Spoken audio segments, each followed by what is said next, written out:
Good morning, everybody. Good morning, good morning, good morning. My name is Desiree. I want to welcome you to my channel, Seasons Change. And in today's video, I want to talk to you about the status of my living situation. Today is, for date of reference, it is Monday, December 22nd. It is 5:17 in the morning, and I'm sitting in the car because I'm getting ready to go to work. Get ready to go to work.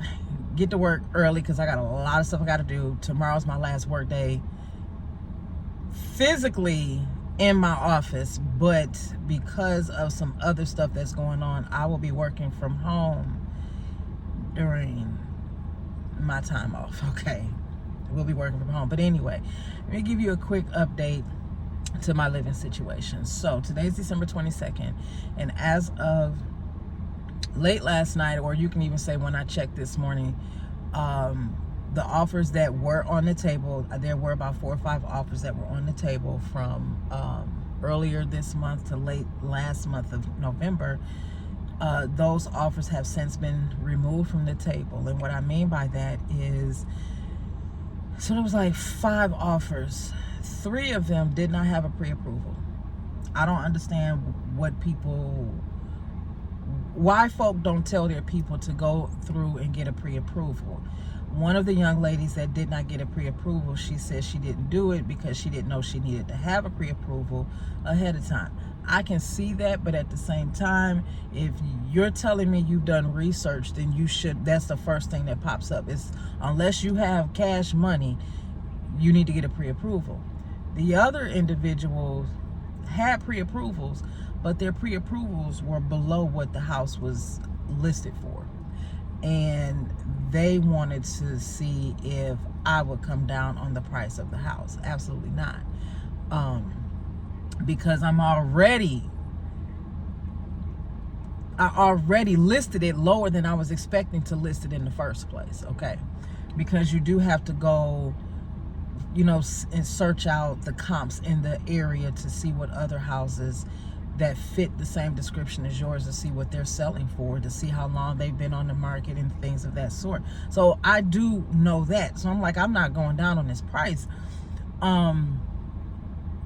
So I've had some doozies of people coming into my home. Folks didn't know a whole lot of stuff. I'm like, y'all don't do no research before you just decide you want to go look for a house. And I do understand that looking for a house for a lot of people is a way for them to get out of the house. I had 2 people that came to look at my house that I literally overheard them say, oh, I just wanted to get out of my house. I don't have nothing else to do, so I just like to go look at different houses. Why don't do that. Don't be doing that. I had a situation where a realtor showed up at my house. First, I don't know about you all. I don't know about you homeowners, but I'm very particular on who can pull up in my driveway. If you are paying bills at this location, you can park in this driveway. If you are family and friends, you can park in this driveway. If you are doing some kind of work for me, you can park in this driveway. But if you are the Postal Service, if you are Amazon, if you are UPS, FedEx, Kroger, whomever, DHL, whomever, you park on the street. If I don't know you, you park on the street. 3 cars can fit directly in front of my house on my property. You park on the street. This woman had the audacity to park her behind in my driveway.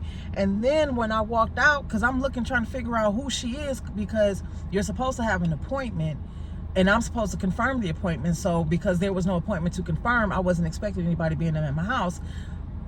I walk outside, y'all, she lighting up a joint. I'm like, who are you? Why are you here? And when she explained to me, and then somebody else pulled up, she explained to me what was going on. I was like, I don't have an appointment for y'all. I said, but since you're here, okay, come on. But I told the realtor, I said, you're going to have to stand outside. She was like, why? I said, I don't allow that in my house. And I asked her, I said, why are you in my driveway? She said, well, I can park in the driveway. I said, no, the driveway is not public. The driveway is private. It's my property. The driveway is private. I said, you're lucky that it's ice out here, because otherwise I would make you pull out of my driveway and park on the street, across the street.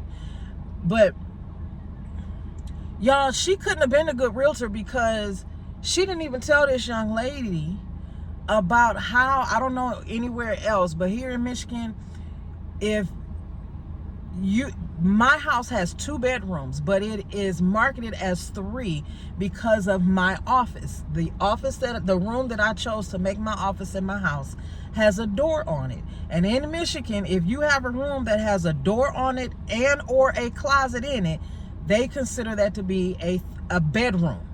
So that's what they market as 3 bedrooms. So the young lady was like, well, where's the 3rd bedroom? I said, there is no 3rd bedroom. I said, this room right here is what they consider to be a 3rd bedroom because of the fact there's a door. I said, and I did just like this. I pointed, I said, your realtor didn't tell you that? So I looked at the realtor. I said, how come you didn't tell her that? When you asked me, when I was standing outside, when you asked me, how come you didn't tell her that? And then she said, well, I wasn't really sure if she was really looking for a 3 bedroom or not. And then she was like, but she got approved. I said, no, she didn't. She didn't get approved. Now, mind you, this part of the conversation happened after the young lady had left out. And her realtor said, well, how would you know if she got approved or not? She don't know you. I said, because she literally told me to my face that she can afford the rent here. And I asked her, what do you mean by the rent? She said, I'm looking to rent. I said, no, baby, this house is for sale. I said, that's why she left. That's why she's walking out the door. I was like, what's going on? So I'm looking at the listing, making sure it's saying for sale and not for rent. And it clearly says for sale.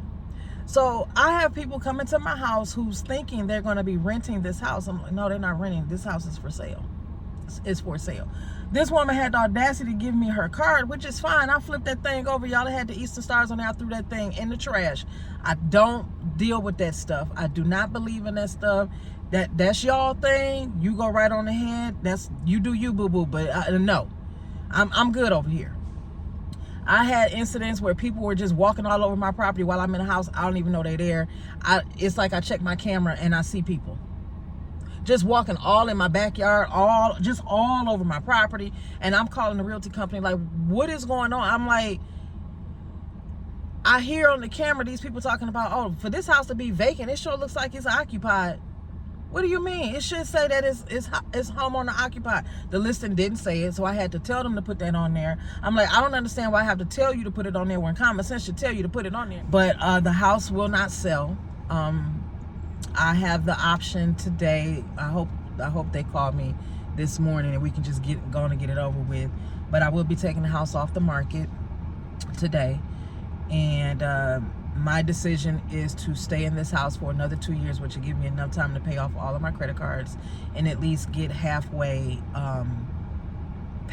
get halfway in the balance of what I currently owe on my car on Vashti.